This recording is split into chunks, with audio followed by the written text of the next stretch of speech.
तर इथे ना आमच्या कोकणातले शेवटचे 2 दिवस राहिले होते. सकाळी मस्त फ्रेश झाले, अंघोळ केली, केस धुवून घेतली सगळ्यात पहिले तर, कारण धुळीने केस भरपूर खराब झाले होते.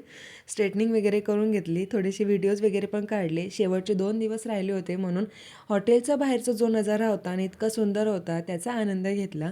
आणि नंतर आम्ही स्कुबा डायव्हिंगसाठी वगैरे निघालो होतो, जे की आम्ही तिघीजणी अजिबातच करणार नव्हतो. सगळे जे जेंट्स लोक आहेत ना तिघीजण ते करणार होते. आणि तिथे गेल्यावर ना भरपूर जणांनी आम्हाला फोर्स केला की करा स्कुबा डायव्हिंग, भारी अनुभव आहे.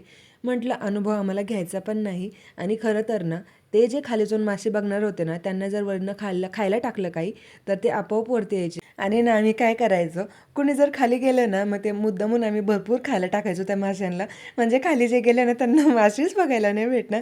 अशी काहीतरी गंमत आम्ही करत होतो. आणि खरं तर ना आम्हाला हे सगळं बघून थोडीशी भीती वाटत होती. आणि हे जेव्हा म्हणजे कोणी आमच्यासोबतचे जे कोणी खाली गेले ना असं वाटायचं ते सुखरूपवरती येतील ना, पण सगळे सुखरूप आले. आणि नंतर आम्ही सगळेजण हॉटेलला जेवायला आलो होतो. भुका लागल्या होत्या खूप साऱ्या सगळ्यांना. आणि सगळेजण इथे मस्त ज्याच्या त्याच्या मोबाईलमध्ये बघत बसले होते. हा व्हिडिओ दे, तो व्हिडिओ दे, हे फोटो दे, ते फोटो दे. मी मात्र त्यांची मज्जा बघत बसले होते आणि त्यांचा गुपचूप व्हिडिओसुद्धा घेतला. आणि आम्ही तिघीजणींनी सुद्धा ना सोबत गॉगल घातला होता. त्यांना म्हटलं ए शायनिंग मारानं इकडे बघा, इकडे बघा. जॉक करते बरं का. आणि नंतर आमचं दुसरं लोकेशन होतं सिंधुदुर्ग किल्ला. तिकडेच आम्ही निघालो होतो. आणि तिकडे जायला ना पर पर्सन 30 रुपये चार्जेस असतात. आणि तुम्ही मला नक्की कमेंट करून सांगा मला गॉगल कसा दिसतोय. त्याच्यानंतर आम्ही निघालो सिंधुदुर्ग किल्ल्याकडे.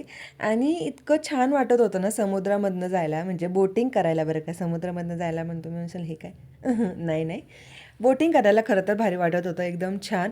नंतर आम्ही सिंधुदुर्ग किल्ल्यावर पोहोचलो. आणि सध्या ना शाळेच्या सहलींचं सीझन चालू आहे, त्याच्यामुळं भरपूर साऱ्या सहली आम्हाला बघायला भेटल्यात. भरपूर विद्यार्थी पण आले होते. आणि किल्ल्याच्या चारही बाजूनी समुद्र होता. आता ठीक आहे, पण त्या काळी मावळ्यांनी किंवा छत्रपती शिवाजी महाराजांनी कसं केलं असेल ना, हे सगळं म्हणजे विचार करूनच अंगाला काटा आला होता.